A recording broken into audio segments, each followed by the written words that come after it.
I think a lot of companies think that they have it, but they don't know what they don't know.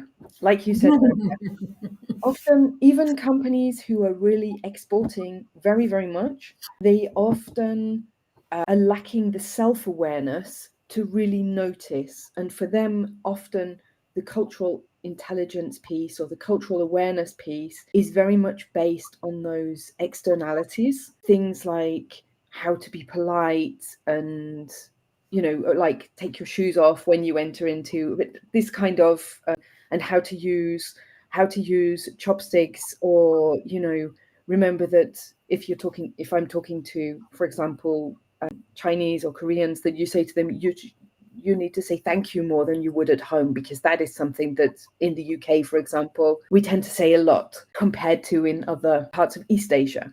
Yeah. So I think that people tend to be aware of those kind of things, but they tend not to be aware of actually what it means in the day to day of actually doing business. So they have it somewhere intellectually that, if they're going into a different market, that they need to behave in this way, or they need to think about A or B. But when it actually comes down to it and they have to translate that into their own behavior, they find it much more difficult. Not the classical scenario that they learned in a seminar somewhere.